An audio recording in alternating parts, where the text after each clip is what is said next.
Hello, I am back with Nile again. I'm really excited to talk to you because I know that like last time we had like a lot more to talk about, and then I felt bad because I had to like go to a meeting and just run. So we're back again. I'm so excited to have this opportunity. Thank you so much. You're doing an amazing series, so I'm Yeah. very happy to be part Yeah. of it. Yeah, I want to so like I'm excited to talk to you because I know that you did your album release and you've done like I know at least one live performance, like a big like release party performance and stuff like so like I thought it'd be cool to catch up with you Yeah, in exactly. terms of like how that went or any like yeah, what's like what is going on in your life right now musically? Well, we had a really successful album launch. I would say I was stressed out about it because it was my first show in a long time, Mhm. first bigger show. And we had a couple hitches with the promoter, but it all got ironed out, and there was a super good turnout. And I did two full sets with a brand new band, Oh wow. and was incredible. Like they just learned everything. I don't know if I've ever played with such a great group of professionals. You know, yeah, it's amazing. Anyway, so the show went really well. Uh, I feel like I really connected with the people that were there, from the stage and off the stage, and nobody left between sets, which is always like, wow. There's That's always cool. someone that leaves. Yeah. Maybe like my friend Kate had to bring her daughter home. It was an Right, all ages right. show, so Kate left. But yeah, it was really good, and I am really wanting to do more shows like that. I was actually thinking about like us talking today, and just one of the things I wanted to tell you is just, I mean, this is sort of what you and I are doing is, I think right now, I think there's definitely people like you and me, and probably a lot of other people that are really wanting to find ways to create meaningful connections, Mhm. because there's this, the way that the world is going with social media and sensory overload. There's definitely the other side, which is that people are becoming more isolated and more alone and spending more Yeah. and more time just in their little bubbles. Mhm. So I think the antidote to that is creating really meaningful, authentic connections with, one-on-one, like with each person, like rather than delving into or like exploring the sort of disposability of everybody, which I feel like the last quite a few years there's like been an accelerated disposability factor. You know what I'm talking Yeah. about? Yeah. So anyway, yeah. Yes. Yeah, so just really connecting, and really I do think that through chat, through, like, there's always both sides. So like what you're doing on your channel, I think, is the opposite, because I think you're having these long meaningful conversations and like actually getting to know people and allowing those people to um connect through their ideas. Anyway, I feel like I'm going on about it, but I definitely just wanted to talk about how important I think right now more than ever it is to make meaningful, authentic connections with people. You know, And that's why and I feel like we're taking this down another route, but because I was asking you about like your release and your performance. music. Yeah. But like in terms of like I was talking to you about Twitch, like we were DMing and I was talking about Twitch. And I'll put the card up here when I post this video, everybody. I had spoken to a woman named Autumn Guard, and I had just found her, I think it was Instagram, and she's big into Twitch. And that's when that was like a month, 2 months back, and I started learning more about Twitch. Hmm. I talked to her about it, and like I've been on Twitch more and been consuming it as somebody who's been hopping to different people's music stations, live music type of performance. And I think again, I haven't streamed and performed, but it Hmm. feels like from what I'm hearing from people is that they are finding some of that there. Because while there's a big community, so while you are performing and live streaming your performance and singing and playing, Hmm. there's more of an opportunity to chat in between songs. So Cool. talk to the people who are watching you, and like there's a whole Wow. chat's pretty busy, people chatting to each other, trying Hmm. to say stuff to you, the ability for people to make requests. It just creates a community around Wow. your music is what again, I don't firsthand know this is what I'm sort of soaking in. And so it seems like that might be like one of those connections that are ways to connect that is modern, right? Yeah. But you still have a sense of connection through your music and to people who are interested in watching your music. So yeah, I'm really curious about that, and you're inspiring me because, like, so one of the things that's happening now, or that has been happening for a very long time, is we have this ability to like live in so many different places and travel and be in remote areas, and like I live in a remote area, mm-hmm. And I was just talking to my partner about this today, which is like, yeah, so how do you reach out and connect, and so things like Twitch, that's so good to hear, So because I do think, go on. I'm going to give another shout out, and yeah. I will put the link below, as well as all of T Nile's links. Like I will put your music, everything's going to be in the description below. But I've been watching a guy, he started a YouTube channel. His name is Timaholic, and I found him because I was searching for more information about like how to sort of get set up to stream on Twitch, and I couldn't find anyone talking about it from a musician's perspective. It was all from like gaming or whatever. And this guy, so this is why this came to mind, he said he's a drummer, so drumming is a big thing on there. And he said, I used to have to like tour across America, like to all these different places. I didn't know if 5 people were going to show up to see my band or 20 people were going to show up. And like now it's like, here you are, like you're able to do this from your home and connect to people in Germany or Russia and across the United States. So like what you're just saying is like you can live in a remote place but yet find fans. Yeah, I like it. I want to try it. You are inspiring me. Good. Like, I feel like the people that seemingly do well, like, you obviously have to have somewhat of a personality, right? Because part of it is like interacting with people in between, and just being involved, right? And I don't know. I think that like between your music and your personality, I like think it would be like a good fit. So go on. I'm gonna try it. I'm gearing up to try it. Please send me. Tell me when you're going to do it, and I'd love to see you doing it. I'd love to see how it goes and be part of the audience. Pressure. No. No. But when you first start out, that's the other thing is you're not going to have, it's one of those things where it's like a slow start. It's consistency, it's just like having a YouTube channel. It's consistency and collecting your followers. So that might be like too much. You'll just have to find me. I'm going to be like, I'll just have to find you. Well, what were you saying before? I can't remember. I'm excited about this. I think, Twitch. So Brent had said that Twitch was mostly for gamers.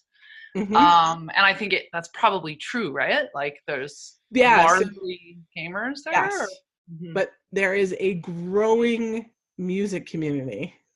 Neat. And here's the other thing. Look at me, I'm dropping all these gems, and I have to give props to the people though that have shared this information with me, because I think it's Timaholic, and I've been looking around other places, so I'm trying to think. Like it might have been I watched a snippet from a conference where they're called A Couple Streams, and they are in Austin, and it's a husband and wife, and they both stream, and they shared a lot of information. Oh my gosh, I just lost my train of thought because I like went down. You were going to give a shout out, and it was with regards to Twitch, and you wanted to. Thank you. So, and it is late, so I'm like losing it. Oh no, it's late. Yes. So it started. Yes, there's a lot of gamers, but the great thing is you have that audience already there, right? Because you have people who are coming there to watch gaming, and then they're exploring the other realms of what exists on Twitch.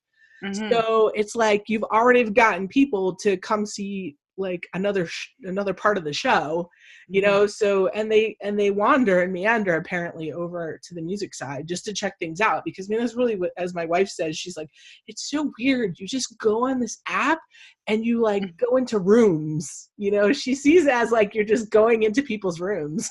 It reminds me actually, so this brings it back to more sort of traditional music. If any musicians out there have been to music conferences such as the Folk Alliance Conference or I think I've heard of that.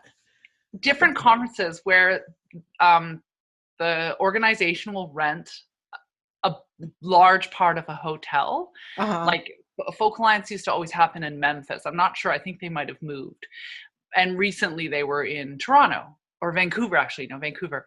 But it's an American organization, has all these different subgroups. Anyway, Folk Alliance, the big one, every single room on a floor of a hotel is a room with concerts going for hours, like different musicians playing every like 20 minutes to a half hour, and people just go between all the rooms, and you just go and you listen to music, and people are drinking in the hallways, and you know, it's like a big party on an entire floor of a hotel. So maybe Twitch is like the digital version of one of those concerts. Mind you, it's way more than music, but yeah, you get to go in, like every room you go into is like completely decorated differently, and they've got like drinks and snacks and like a completely different vibe, different style of music, and yeah, it's pretty fun.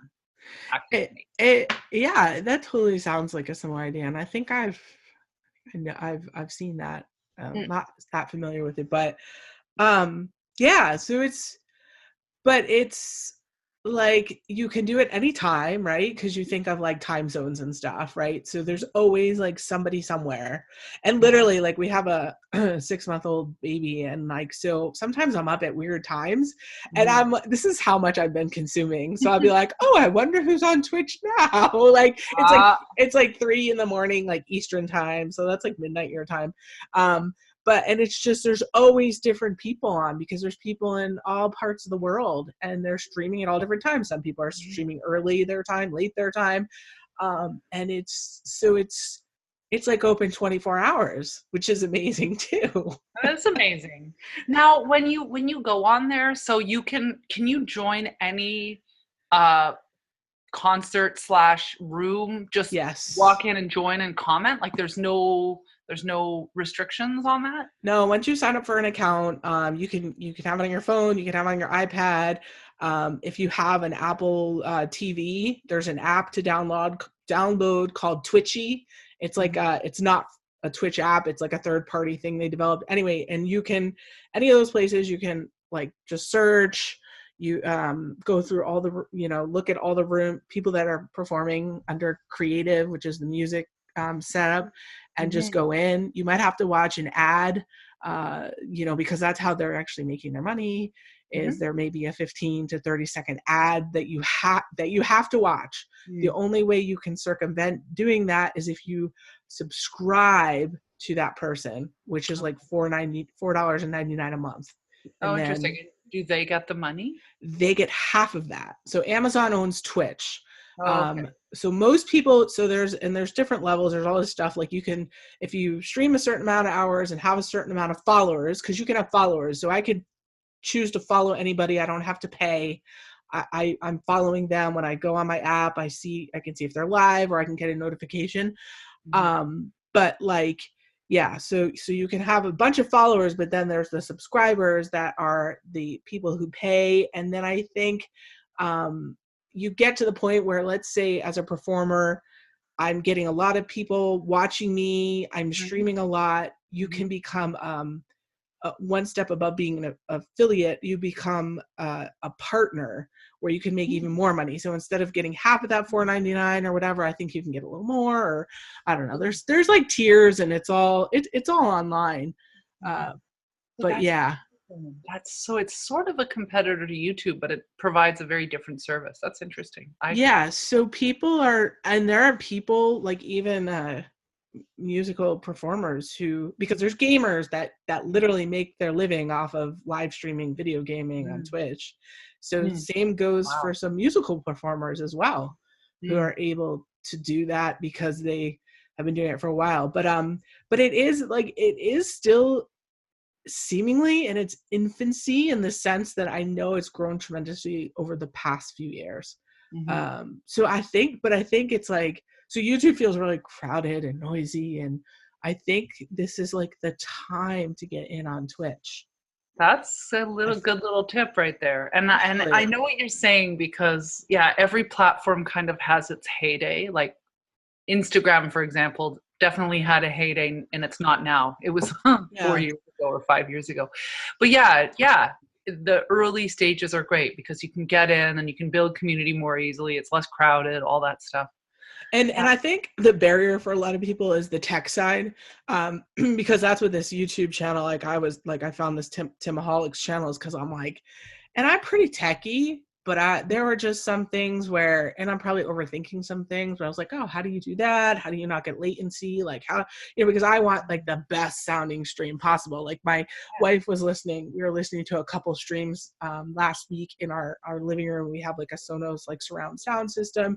And she's like, oh my God, this sounds like I'm listening to, just like a great stereo. Like I don't, because you go see people live, and this is what other people comment on too. You're live, you're dealing with some sound nightmares, like depending on who your sound guy is, what the system's like, you're not in control of everything. But this is in your house, so you're in control of everything.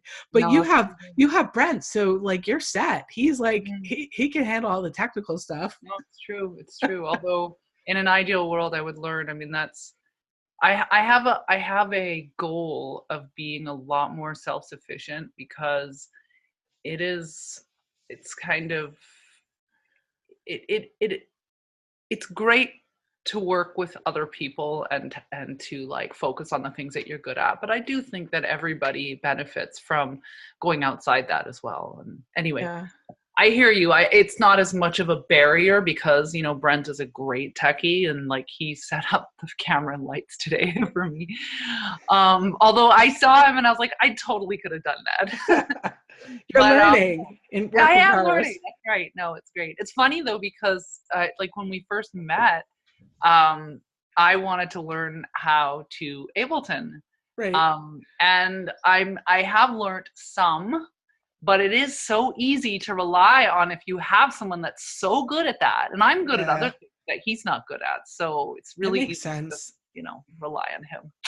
But I still want to do it, because I do think like all these things, when you are the direct, when there's no middle person, you are able to have a more immediate kind of experience, especially with creating. Like if we're going to go back to creating, when I'm working on music, I envision like the few times, like I wrote a song on GarageBand. I've only ever written one song on GarageBand, but it's one of my favorite tracks that I've ever written. And I did re-record everything. I didn't use anything from that recording. However, I was able to be a lot more creative, or creative in a different way than when I'm just writing on a physical analog instrument. So I can imagine that having a real proficiency with Ableton would just expand that, that possibility. So I really want to do it. And when you're a producer, producer means a different thing in the electronic music world. I would not be considered a producer in that world because I don't tweedle the knobs in the same way. But I'm a creative producer in that I know I can hear what I want. I can arrange things. I can ask, I can say da-da-da. But I think, correct me if I'm wrong, but my sense is that the meaning of producer is very much the person who... That is the biggest area of debate like ever.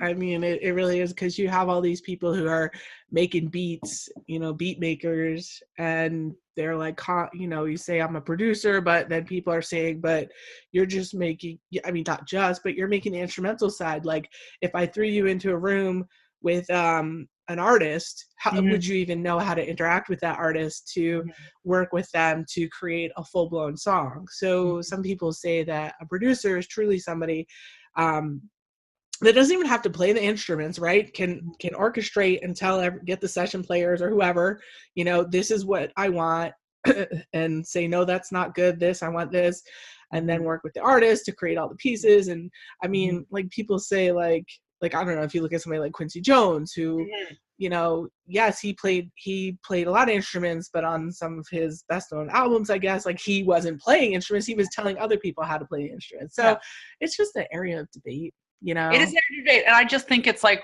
So, one of the many words in the English language that has a different meaning depending on who's using it. And I do think that being a beat maker, producer is legitimate. It's just not the same thing. So I say I'm a creative producer because I am. Like I definitely am. But then Brent is very much a producer in his own way. Like he's absolutely. We're just two different kinds of producers. And actually, when we work together. Oh, go on. No, I was gonna producer, like a music producer. You're producing music, like you are making music. So I think you just have to look at it in simple terms, like at the heart of it. It's just somebody who is making music, and then how you get there. How you get there. I was like, I don't know. People get too caught up. Sorry, I cut you off. You were gonna talk about Brent. No, it's good. It's good. It's good. I was gonna say I want to compliment you on the almost zero latency. Just back to what you were saying, you want good sound, and then I mean maybe it's just the platform we're using, but it is Zoom. You have to be thankful for Zoom. It makes things easy. But like this sound, like when because it record, like, so Zoom just records everything there, but like when you're like doing like broadcasting to Twitch, and this is why I say there's definitely technical things, you have to use broadcast software. So you have to use a software called OBS. I've heard of OBS. I've heard Brent talk about that. So that's like a standard, because I think he does live stream. So he onto YouTube. Yeah, so it's a similar idea. So he's already like halfway. He's probably mostly there for you. He's ready to go. He did, for some reason, Brent is not as keen on Twitch. He's had a lot of people, say, oh, you should use Twitch. He's just not as into it. YouTube is his thing. I mean, he's pretty successful on YouTube, so I think for what he's doing, I think I agree with that. Like because there are people on there who literally like bring their people from YouTube over and watch them make like technical, the stuff he's doing tutorial. Well, that's better on YouTube. But let's say he decided like I'm gonna spend an hour making this song. Like I don't know, like I'm not seeing that taking off on Twitch so much. So what I'm talking about is literally like performing songs, singing, playing music. People who are playing either guitar or piano, there's people playing bass, there's people playing drums, like the live music experience. Which YouTube does not do, really. Right. Yeah. Right. People don't go to YouTube they're not going to YouTube for that. That's why it's like this like little niche. So so I get what he's saying. And that's also kind of cool because it's almost everybody on there is doing video games. So then the creative community is more kind of a manageable size. Like you don't feel like you necessarily get lost in that currently in the crowd of creative. It's a little busy with like channels that are doing like radio. So there's no like, how like YouTube has the algorithm to make sure that nobody's infringing on copyright music. Right now on Twitch, they don't have that. So you have people who have like radio stations that are playing like 24/7 different types of music, and that's sort of annoying because there's a lot of those. Yeah. So sometimes you have to, I hope they actually take and divide like live musical people from the radio people, because when you go on, there's like so many of them, and it's like, oh god, I just want to see people who are performing right now like live.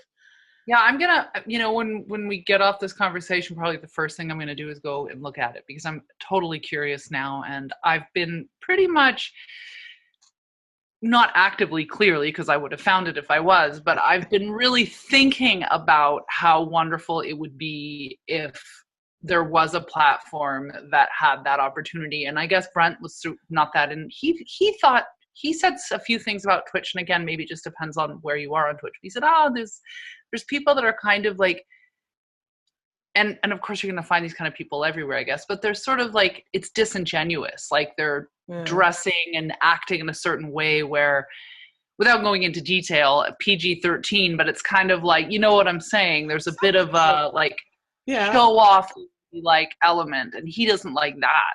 Okay. But I'm sure that's very small element. All right, this is what you're going to do. Okay. Today's Thursday. Tomorrow night, I'm pretty sure they're streaming tomorrow night. They're called A Couple Streams. Okay, I'm gonna write it down. A couple streams. Yeah, A Couple Streams. They're a couple. They're a husband and wife. Okay. They are on Friday nights. I forget what time because they're in Texas, so I'm not sure like what time it comes on. I want to say like 7 or 8. But you can actually search from now once you put Twitch on your phone. Yeah. They are the most genuine people, and they have over 1,000 people usually Great. Wow, that's amazing. And they've been doing it for a few years. So make Brent watch that. Yeah, I will. That's great. No, and he's not totally down on Twitch. Yeah. He's just not that interested in it. But but he's also, and it's not like I'm like just following everything Brent says, but I guess that's why I haven't explored it more. Right. Yeah. And you know what? And that's the funny thing too, is like for people, like I'll ask my friends, like I'm like, oh, have you heard of Twitch? And people are like, I don't even know what that is. So like a lot of people have never even heard of it. Now, it totally may be my age bracket. So I'm like talking to people like 35 to maybe 50. But these are people who actively watch YouTube, right? I mean, they're using Instagram and everything else, right? But so that's why I say like it's early, because I think once people catch on to this, like especially older people, and this is gonna sound so bad, but like older people, you have kids, then you get older and you get lazy and you don't want to go out to like your local city to see live music because you're like, oh, I don't want to drive there. Oh, it's going to start too late. You have all these reasons. So like the fact that you're going to discover that you can watch it on your own, right on your TV in front of you, on your phone, your iPad. Yeah. And again, that whole concept of it being not just a passive experience, you can engage. Yes. I think that's so important. And bringing it back to what we were talking about at the beginning, genuine connection. And I'm not saying this replaces, like, I think being in a room where you can actually feel when they shake their head and the sweat gumming, it splashes your face. I mean, that's a bit disgusting. But you know what I'm saying? When you actually smell them, that is a different thing. And human beings still need that. However, the reality is we have this world where, look, you live thousands of miles away and yet here we are talking. So it's like this incredible opportunity. So Twitch is like taking it that one step or several steps closer to connecting, where you can actually comment, you can actually interact. It's pretty cool. Yeah. So funny. I had no idea this was going to turn into me. Like, I feel like Twitch. I'm just talking about Twitch and I'm like telling you on Twitch. I'm like, yes, you need to get on Twitch. And I'm not even on Twitch. But... I needed to hear this though. I needed to hear it because it's so, like I said, I've been wanting something to come along like this. But the other thing, so to change course a little bit, I wanted to mention to you, because you might have some interesting ideas about this. I really because we produced the music for my album, we have a lot of leeway. Plus, I'm an independent artist. I self-release. So I have all the stems and everything at my fingertips. I really want to do some remix contests. And I was curious if you had some ideas about that and what the best way would be to go about that, especially like given, the community that like Brent is connected to. It's a worldwide community of, beat making producers, and like he can facilitate that for you. It'd be like really cool. I think there's like he probably knows more than I do, but I think there's like a website that helps you. I think it's owned by Native Instruments, and I forget the name of it, but they host like contests like that. I don't know how it works or how like you get your contest on there, but I'm pretty sure Native Instruments owns it. And if you even like probably look at their social media, you probably I'll check it out. Find some that were listed. But again, he probably knows about that. But yeah, you should harness his community, like, because he has so many people. He does. It's amazing. I mean, in fact, when I look at my stats on SoundCloud, it's obvious to me that a good, like, probably third, if not more, of the people that are listening to my music came from him. Yeah. And for everybody who's actually probably like listening to this, they're like, who's Brent? Brent is known as Sadowik, and He is the guy that has a YouTube channel and talks a lot about Ableton, but he talks about other stuff too. Yeah, Sadwick. Yeah, I wish I could. He has so many good videos that I have saved that I just don't have time to watch because he's been around. How many years has he been doing it? It's been a while. I'll put his link below too. You can go find him. Yeah, I think it's at least 5, but more like 7 maybe. He was on there when it was pretty new, and he's got over 1,000. I think it's coming up on like, I don't know, 1,200. It's a lot of videos up there. Yeah, and he has like over 200,000, I think, subscribers. Or close to 200,000, I think. Okay. Yeah, it was. Yeah, it's getting up there. Maybe it's like I haven't looked recently, but he's I would harness his community, like, for sure. That'd be like really cool. And do something. I think that's a fun idea.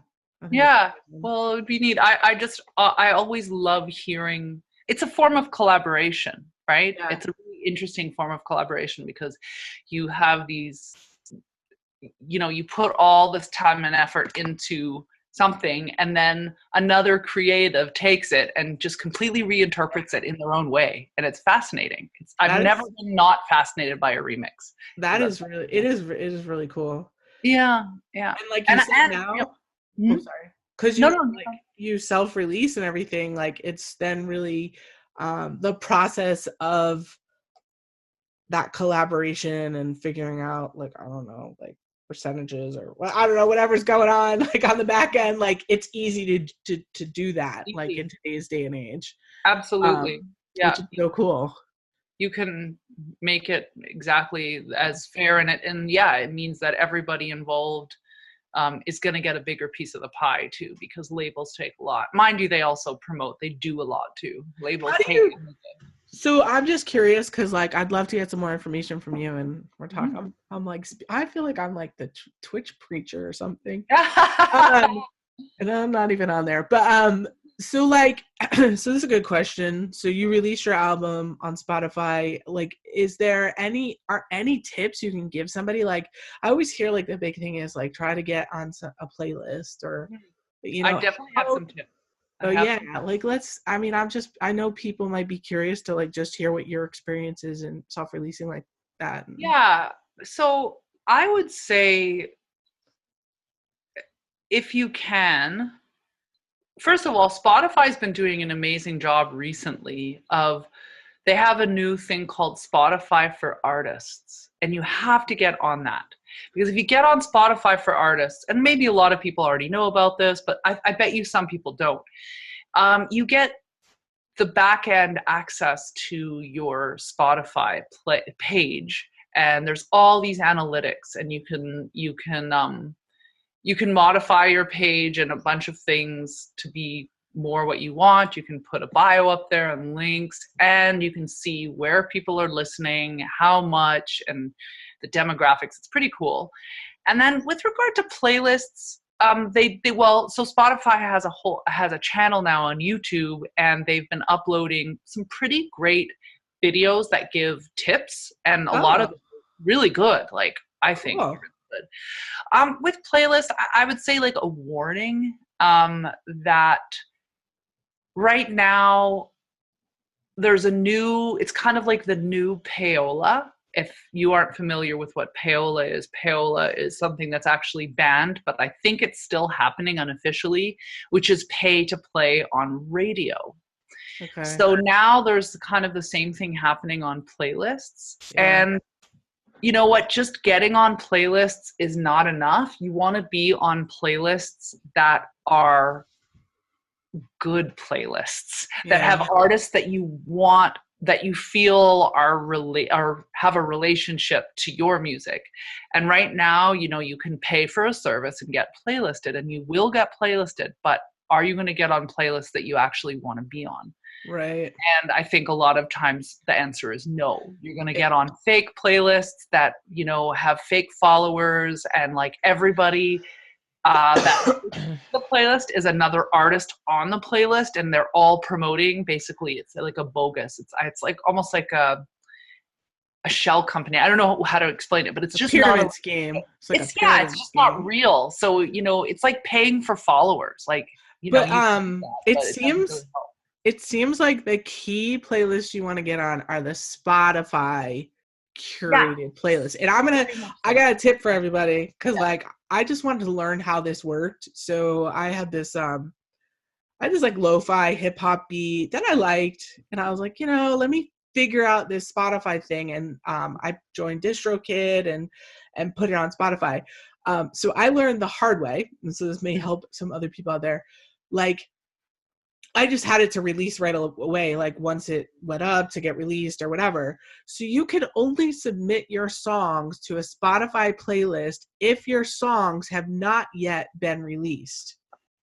Once It's your so song frustrating. I gets know. released, that's it. It's just a I know. matter of like hoping somebody finds you in the abyss, because so I released my like lo-fi hip hop Yeah. song Yeah. and thinking like, oh, once it's up there, I can like there's all these like chill like playlists and I'll submit it, and I'm like, I missed the boat. And I was No, like, it's what? very, very important point. And the other thing is that the rules keep changing. So if you know, on Spotify, I mean, I think Apple Music is not as relevant, but Spotify, I mean, I actually don't know that for sure, but it seems like Spotify is kind of more the taste I making. don't know. I don't know either. I don't know for sure. But I do know more about Spotify. And yes, you're Yeah. absolutely right. What you just said, and learning that the hard way is painful because you just have that one chance, which I think is kind of weird. Like, I think Yeah. it's a really weird rule. It doesn't mean your track won't get playlisted in other playlists, though. But the actual No. Spotify playlists, yeah, their own curated playlists, they only will allow you to let them, like pitch the song to the Spotify Right. playlist if It's not it's never released. been released. So yeah, so if you release your whole album, for example, so that's a good point. So this brings me to the next point, which is you're allowed to release, I believe it's up to 50 or 60% of the tracks on an album in advance of the actual release date. So it's Oh. really good to plan in advance and, line up, the so you however long, maybe you want to give it a month or 2 months per track. So once you have your everything finished, it's all been mastered, Uh-huh. the artwork, everything's done, the credits, then that's the beginning of the pitching of the singles or the bonus Huh. track. Yeah, so Interesting. it can be like 7, 8 months, a year before you actually drop the whole thing, and that gives so much time for each song to build, because as we keep on hearing, it's a song based and single based market, Mm. not so much an album based market. So Right. each song is almost like as important as an album used to be. Yeah. And so for each song, so you need your album artwork, you need all the credits. What else do you need? You need like a blurb about the song, like some kind of information. I know what it's like going through a distributor. I don't know what it's like submitting without a distributor. I went through my distributor, which is Outside Music. So I am an independent, but I do Right. have distribution. Okay. So I was in contact with them, and I actually ended up only getting one song on a Spotify playlist, and it was the very first one, and it's Note to Self. All the other ones did not.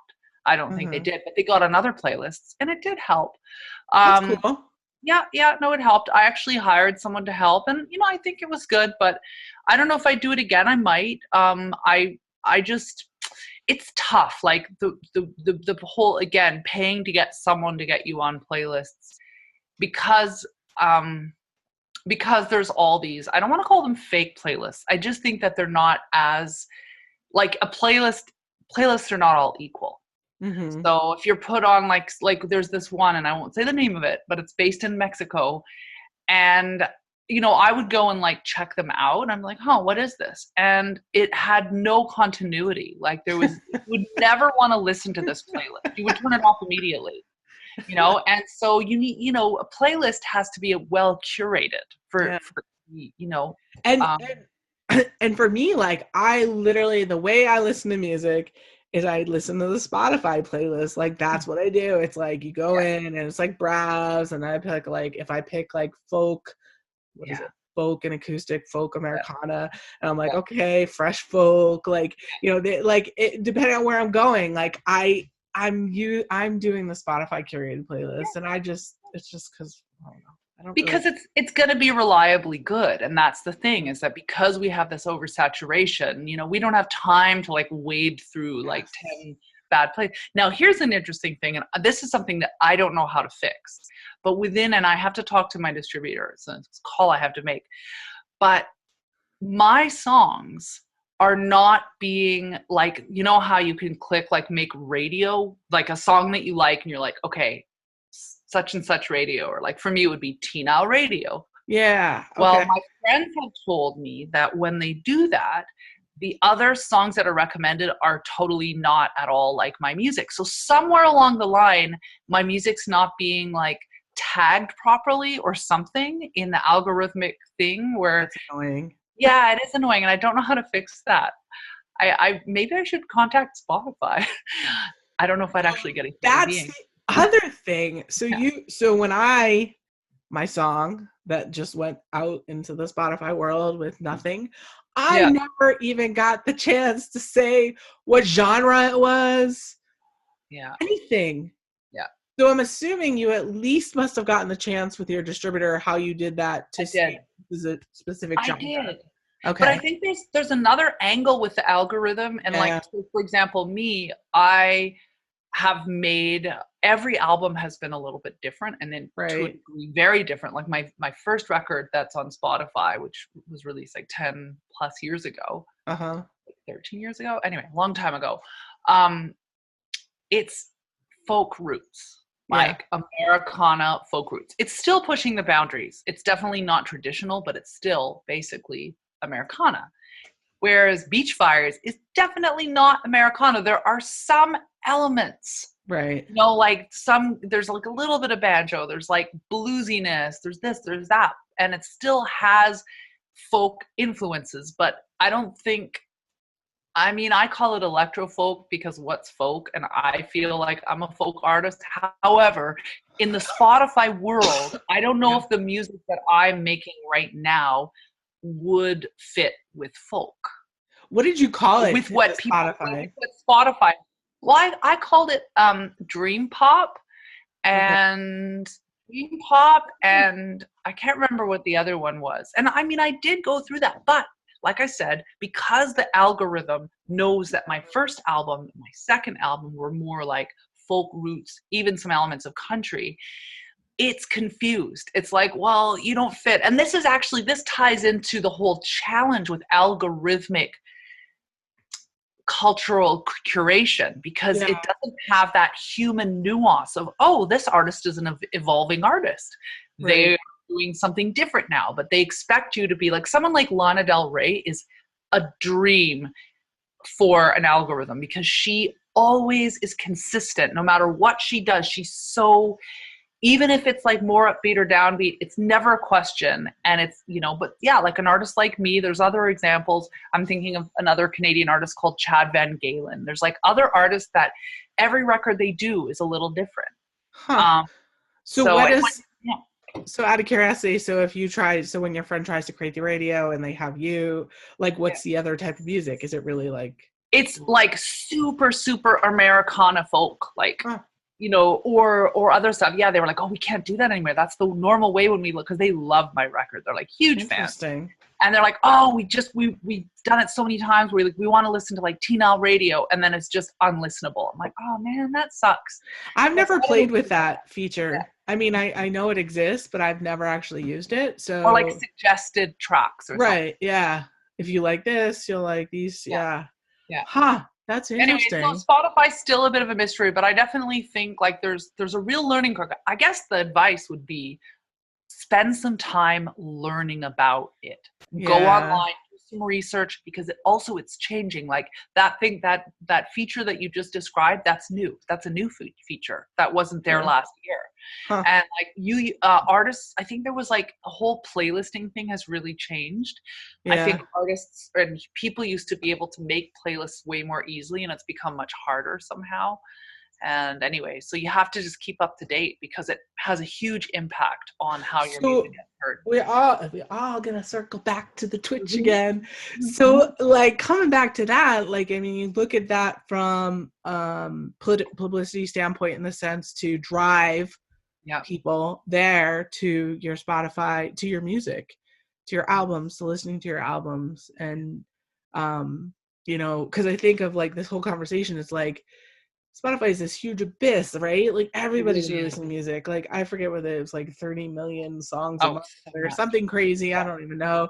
Yeah. So it's like how Yeah. how do people find your music? Yeah, and to that end, I'd like to mention that SoundCloud, in my opinion, is a better platform for independent artists. I wouldn't say better. It's just I definitely would not dismiss SoundCloud. I've found that it's pretty great because the way that it works, I think it's just a little more indie friendly. And on SoundCloud, for example, the recommended tracks works great for my music. Perfectly. No problem. Like their algorithm works better for some reason. I don't know why. And you can actually follow people in a more meaningful way where you feel like you can actually see, like it's just there's more You can comment on the interactivity. songs. You can comment, like leave Yeah. comments like directly on the Yeah. song. Yeah. I kind of wish Spotify had gone that route. I mean, they have a very specific thing that they do, Uh-huh. but it feels still like a monolith. Spotify feels like this huge, gigantic, impenetrable wall. Mm. And yeah, I mean, whatever. If it was my world and I had all the, say, I probably wouldn't make Spotify so important, but it currently is, and maybe it'll get eclipsed by something else. Who knows? But currently it does seem, and it has been for a while. Isn't One that of what's interesting though? Like we're talking like the traditional model of how you got music has changed. So we went from the stores to iTunes.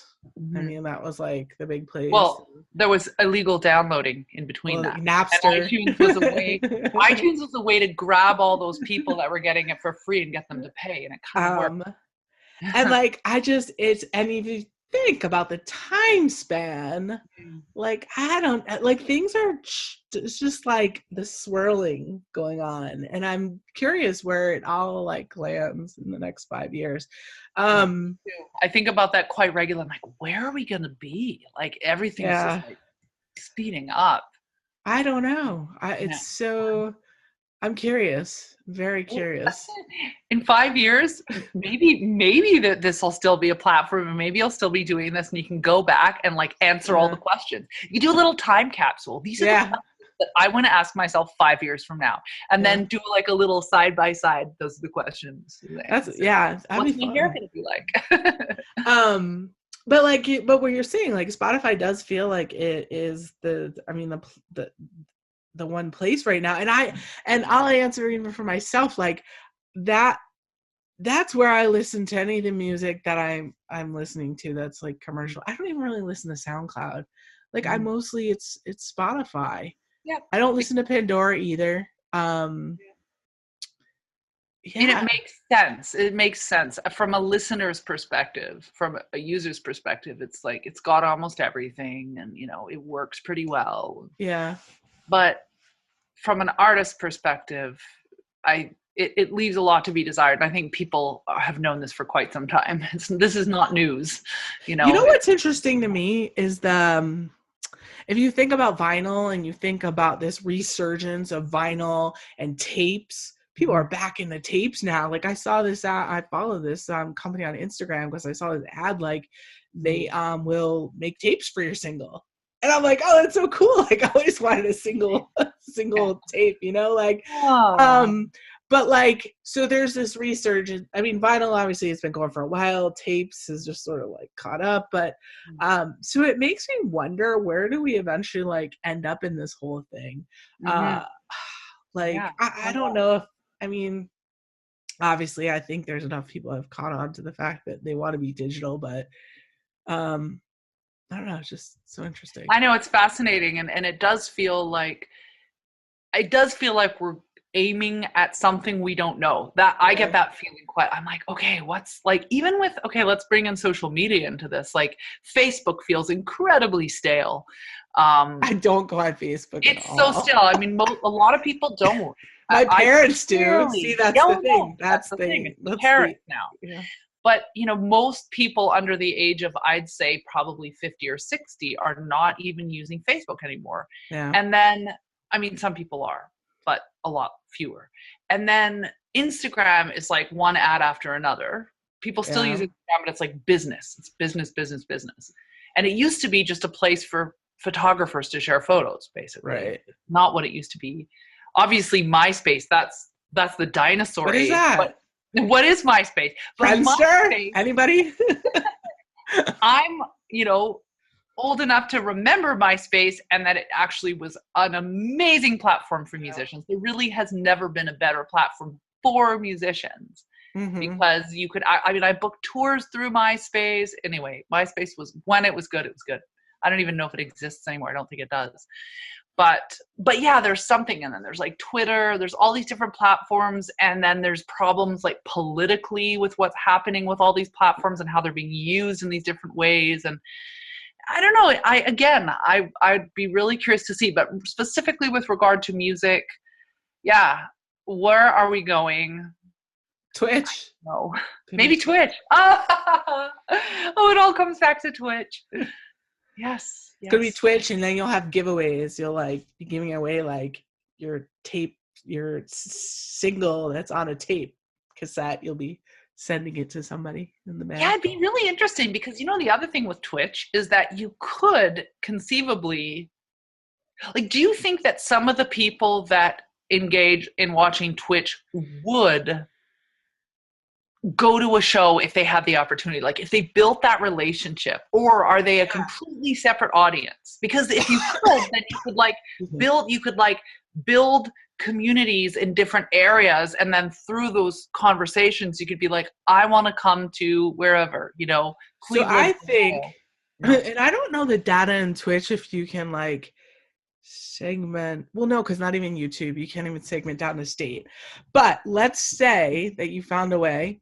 I don't know, maybe it's like, I don't know what the information you get from your subscribers or whatever, but we're living in this data forward place, right? But let's say you could either finagle some way to have, you know, you've got 1,000 people watching on Twitch, and, you know, or regularly you're saying, hey, you know, put a pin in my map, I want to see where you are, or whatever. Some way in which to find out where they are, so that you can take that data and say, oh my gosh, I've got, you know, I've got 100 people in San Francisco that are really into me. And then you have a house concert, you know, and you've already that's the big thing. Yes, house concerts or stuff like that. But yeah, I think people that are on Twitch, like, I think people understand that. And I've heard, I think I've like was watching somebody that I heard say like, hey, like shout out what city you're in or something, like, you know, like to try to figure out like that exact thing, like where. So they don't tell you. That's interesting that they don't tell you, which makes sense, because why would they? But it would be great if they did. So, but that's the thing, like if you have a subscriber, yeah, I don't think you get to see like, you know, because even on YouTube, you can only see United States, and like you don't see what state somebody's from. Well, it's like interesting. This is a bit of a gripe, but it's interesting how every detail and minutia of everything we've ever done is owned by businesses that make profit off it. But for us, we don't get to know all that stuff. And I mean, I understand, because it's about privacy, but it's funny how privacy kind of, it doesn't go both ways.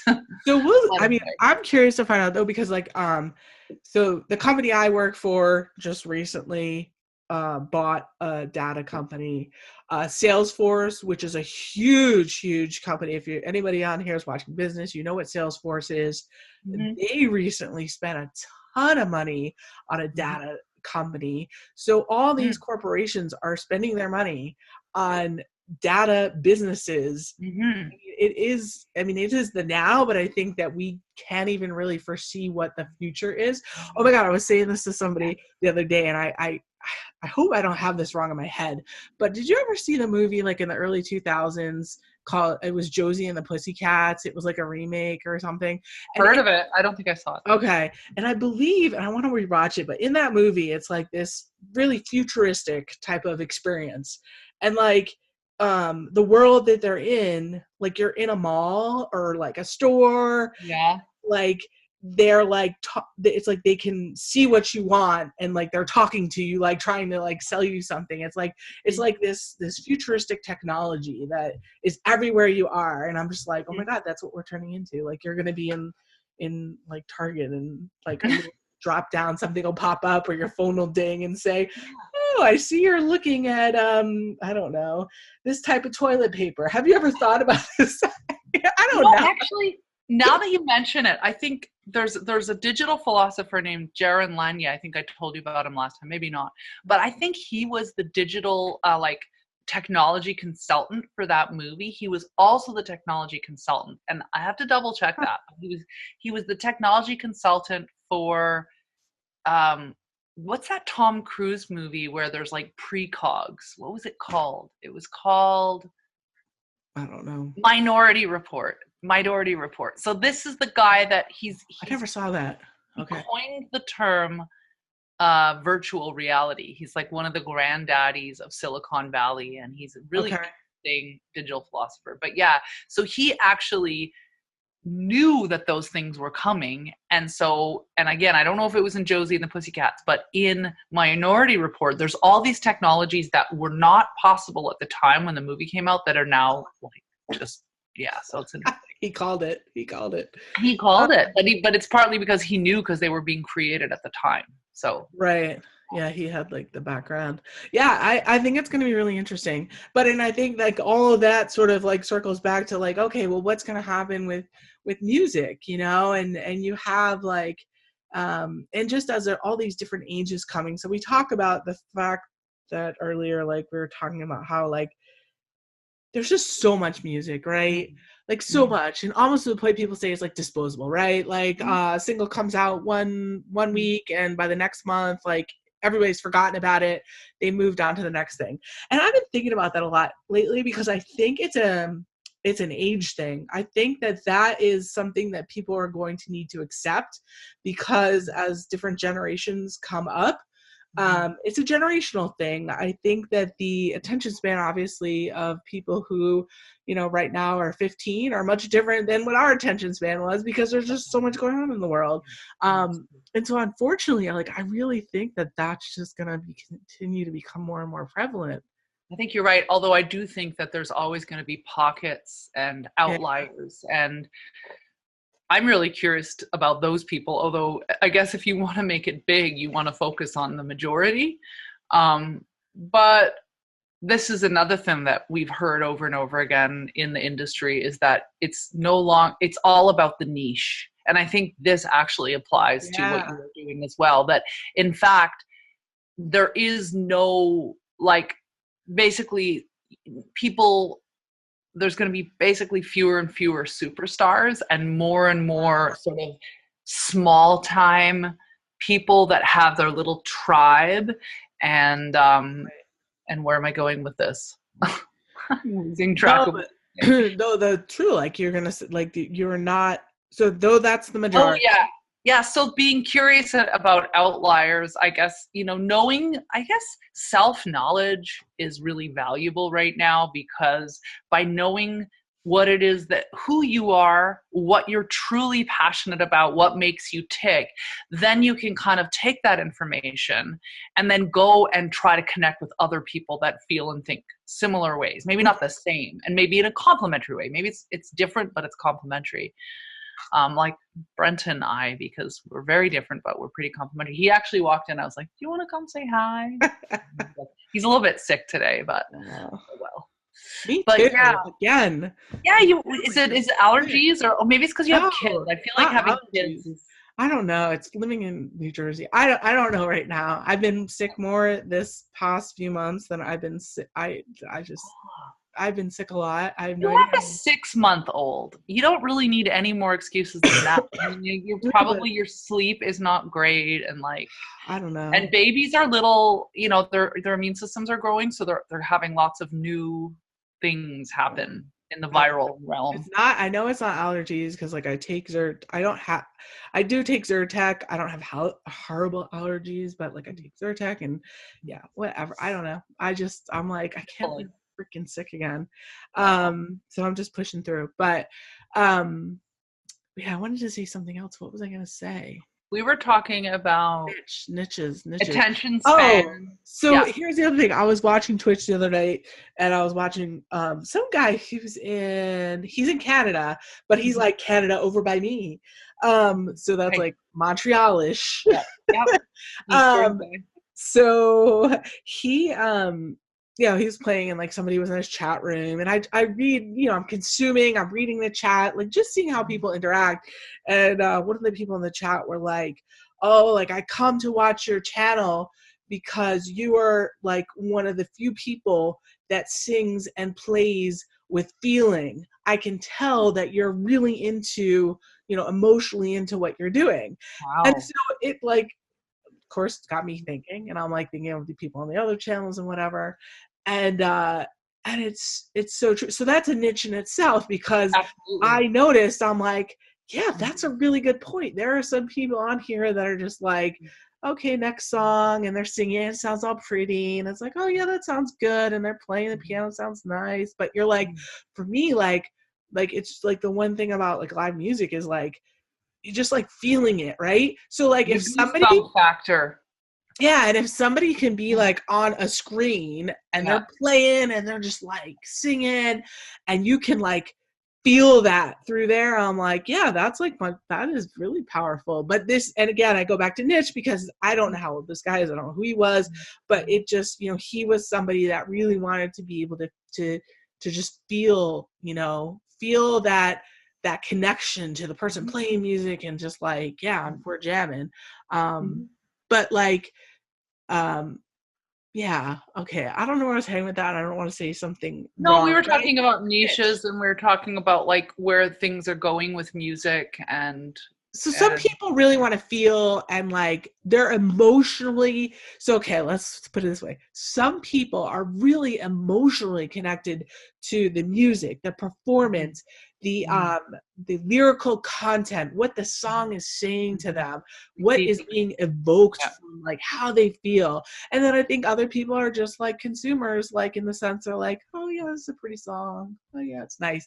And I just think that's like goes back, there's just different people in the world, different preferences for sure. And I think like, I mean, there's like what you're describing, I think about different artists right now, like someone like Lizzo, who's huge right now. Oh yeah. When Lizzo sings, you can feel how much she's really like, there's a bit of a sense of humor, there's sassiness, but there's also something that's really like vulnerable and raw in stuff. Anyway, it's strong, it's sassy, but there's that element of it.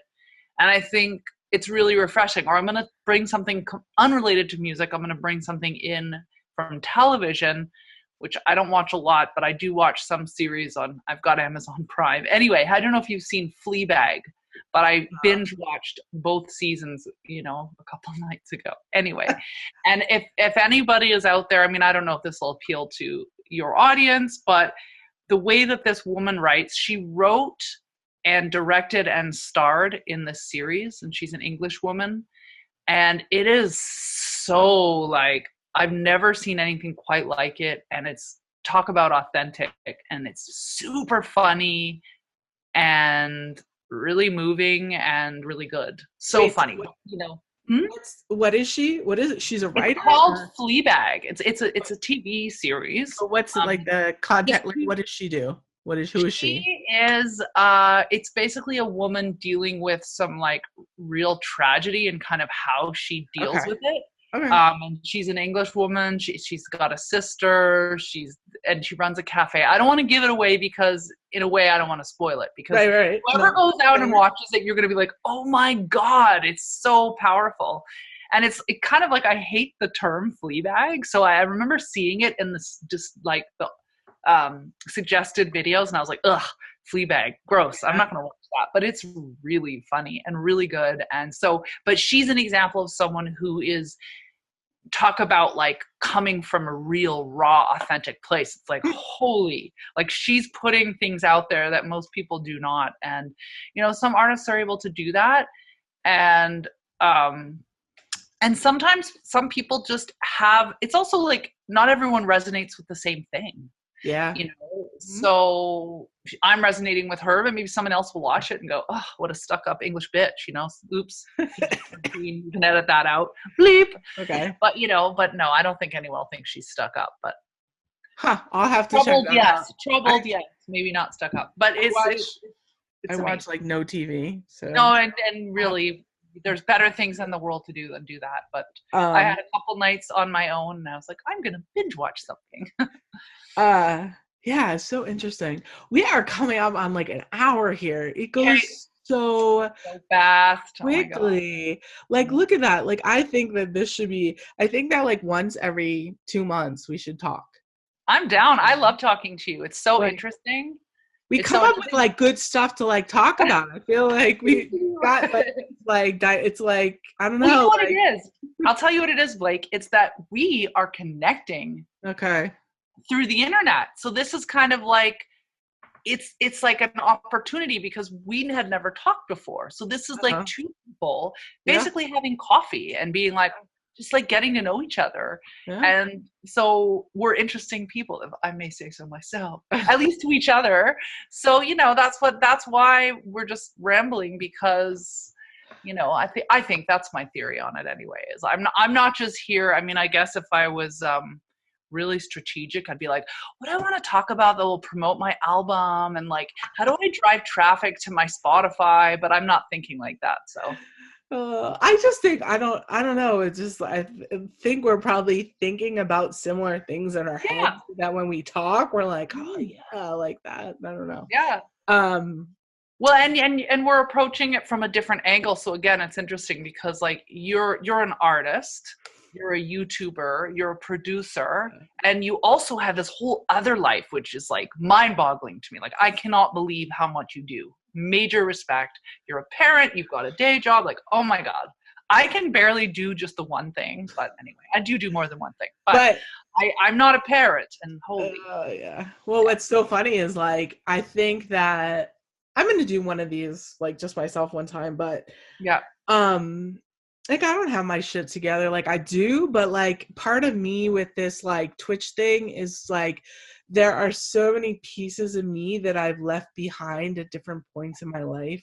Yeah. And it's sort of like, oh, I missed that. Like, something comes up and I'm just like, I missed that. Like, like, and so I feel like it's like continually like a work in process, like finding myself, like, who am I? Like, what defines me? Like, okay, like, I have kids now. Does that define me? Like, no, I don't feel like it does, because it's like, so I feel like I just embrace the fact that, I don't know, you just have to be nimble, and just like, if you find something that you become passionate about, you just do it. And it doesn't mean, like, even the YouTube thing, like, I'm behind on videos. Like, I had native instruments. I love them. They sent me stuff, but like, I don't have time to like open it and make a video. And like, I'm going to, and they're so nice. And like, it's just like things like that. Like, in my younger self, if I was like 21, I'd be like, oh my God, they sent me a sound card. I've got all day. I'm going to make a video. And like, I don't have time. I don't have time. Yeah. But I mean, you in your life, like, it's so interesting because who are you comparing yourself to, right? Like, you think about yourself and you think that you don't have your stuff together, but that's you comparing yourself to an idea of either you, how you could be, or somebody else. Whereas when I think about, like, I mean, I guess everybody's like maybe a bit like this, but I think about, I look at you from the outside, granted, and I think, look at all these things you're accomplishing. but that's my point. I feel like that's the problem with YouTube Mm. is that, and that's a problem with what younger people are seeing, Mm. is that we only, I mean, when you only see so much, you don't really know the whole story, right? And Yeah, I'm not saying, I mean, I have a great life. I'm very grateful. I have a great job. I have a great of family. course. Like, you Yeah. know, like, I'm not saying there are any bad things happening. I'm just saying you don't see the background of, like, you know, the real crap of me, like, you know, well, I say crap, I shouldn't use it that way, but like, you know, like for an hour before this call, like dealing with my 5-year-old who we couldn't pick a dress out for her graduation for preschool tomorrow because she didn't like anything. You know, like, I mean, like the real world, like, okay, Yeah. this is the experience. And like, I don't know, I just feel like, anyway, I'm having a tough time with YouTube because I feel I started out my YouTube journey like just wanting to like cover my journey and be genuine, and then I just thought I was doing a lot of reviews, and then I'm like in this little like spinning area now where I found Twitch and I'm trying to figure out like, okay, how do I do that? Because in my head I think like, okay, I started playing guitar at 13, started writing my own songs at like 15, like that 15 to like 24 period, I was like playing guitar, singing in New York City, like doing the coffee house, Amazing. doing the bar thing. Wow. I loved it. That's And then I amazing. left it all behind. You're Like, bringing it back. right. So like Bring it with back. this, I was just like, oh my God, like I missed that. Yeah. Like that was like a really, and I'm not trying to be nostalgic, but thinking about like, so this is an interesting, like throw it out there, but like thinking about all this stuff that was going on in my life at that time and what music was to me, right? It was like a release. It was like writing songs because it was what I was feeling. It was this like almost like therapeutic type of experience that I could then share with other people. And I'm like, okay, here I am, like, okay, like whatever, 25 years later, whatever it is. And I'm just like, God, I think I need that. Like maybe that's what's gonna be like bring me some sanity on some of these hard days, is like I go downstairs to the basement and I stream on Twitch, you know? Like I don't know. So my whole point in Hear this you. saying is that like I think people just like, so number one, everything is not as it seems. And number two, I just think people need to understand that like you can change your life and you can do different things and you don't have to be stuck and say, well, I used to do that, but this is what I do now. Hallelujah to that. That is Yeah. such that is a great revelation, and you just shared something about your own life that's very authentic to you, and it's inspiring. When it's inspiring to me, and it's going to be inspiring to people that listen to this too, because you know we can get stuck in our ideas of who we're supposed to be, what our identity is, and that's a bit being caught up in the prison of your own mind, and it doesn't have to really reflect your, you know, you can at any point in time switch things up and change things around. Yeah, I talked to this and that was like, this is a problem like I get here and I don't know if all of that really made sense, but it seemed like it's somewhat No, tied it together. did. Yes. But like I talked to this ethnomusicologist the other day. She's in Germany. Like that was crazy if you haven't seen that video. Yeah, that was wild. She's like she's in Germany and I talked to her and she's in her 50s and she like I guess it was like 10 years ago, like she like decided like she really wanted a doctorate, like, and so she put all this plan into place to leave her career, her, you know, switch her career over and pursue a doctorate as a That's amazing. musicologist in music. And I'm just like, Wow. and it's so cool. And that brings me, isn't it interesting, like I feel like the paths I'm crossing by doing this is just like, it is really interesting that people I No, you're building community. And that's something that I think that out of all of this, whether you realize it or not, I notice it. I'm like, yeah. oh, you know, you're using this platform as a sort of a calling card for you to like meet all these amazing people, Yeah, it's good. and have conversations with them. By the way, I have to interrupt for 1 sec because I need Yes. to Brent to close the door because there's bugs flying in. I'm getting bug Oh bites. my gosh. I'm like, I'm getting itchy. There's just like this one time of night here where these tiny little bugs come. It's not that buggy, but just like right when the sun starts to go down a bit, there's these little tiny, I don't know what they're called. They're not mosquitoes. I think they're no-see-ums actually. And I recently heard of those. They do not exist where I am supposedly, but they exist in Florida. So like more southeast. I think it's like in more places that have more humidity. But mind you, you have a lot of humidity there, right? Because you're like north, like way north and west. We're northwest, but we're like really actually right here. I know it's called the Northwest because that's the American centric, but really we're like the farthest south point of Canada, like the farthest south, I think, that you can go. So in Canadian terms, we're way south, but we are north. So yes. Yeah.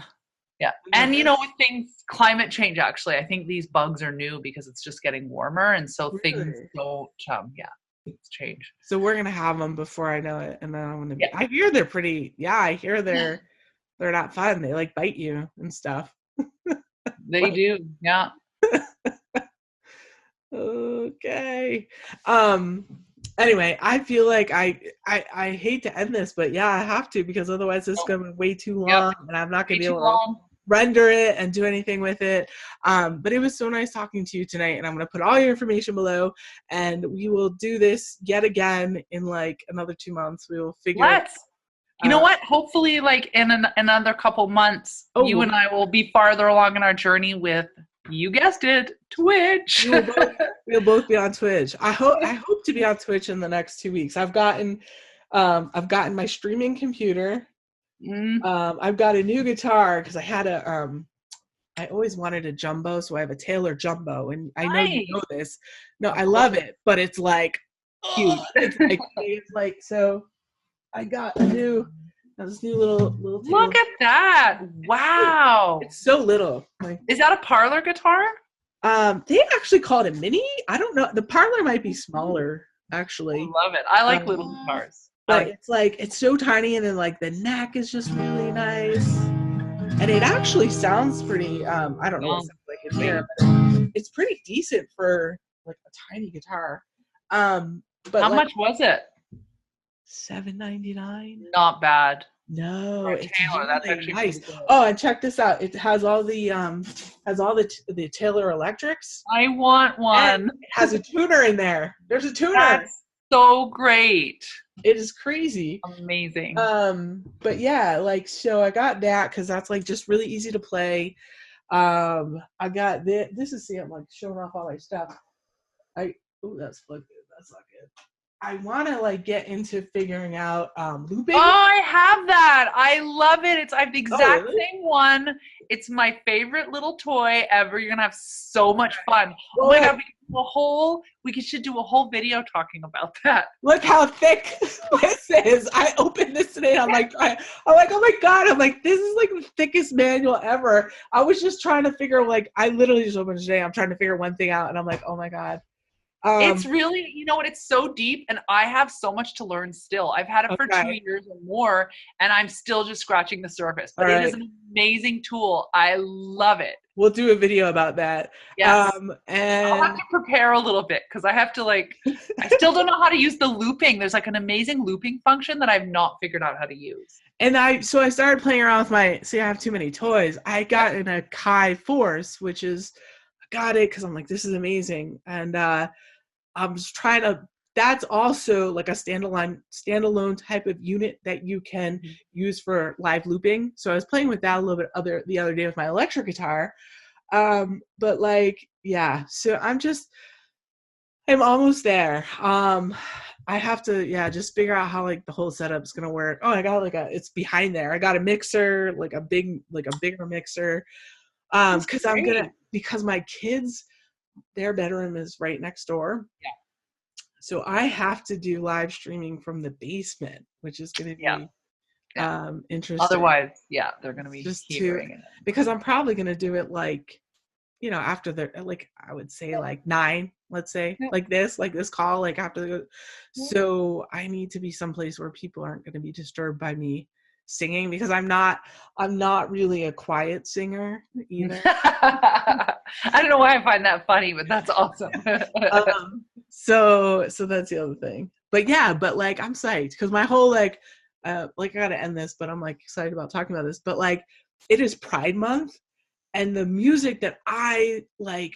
First of all, I started playing guitar because I saw the Indigo Girls on the Today Show with Brian Cumble. Yep. It was like, whatever, 13. And I said to my mom, I want a guitar and I want to learn how to play. And so they were the first, these two women playing guitar, singing, writing their own songs. I fell in love with them. I didn't know I was gay. I had no idea.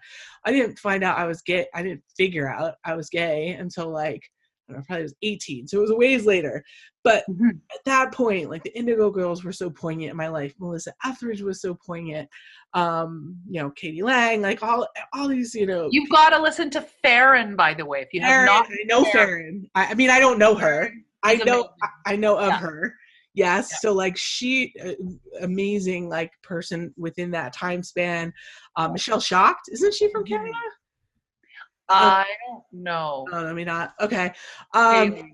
But like there's just so many people, Dar Williams, Ani DeFranco, just like so many poignant people. Anyway, so I'm like, oh my God, like all these like people I like learn their, I love listening to their songs, got me playing. Like it's Pride Month. I gotta get out there. I gotta get on Twitch because there's no one representing playing any of this music. Amazing. This is your niche. You've got a niche. I know. Hell yeah. I know. And that blows my mind because I'm like, how the heck? It just, that amazes me that I'm like, what? There's a ton of gay people out there that must be watching Twitch. Definitely. Well, you know what? You're like Brent. You kind of see things before they happen, and that's great. So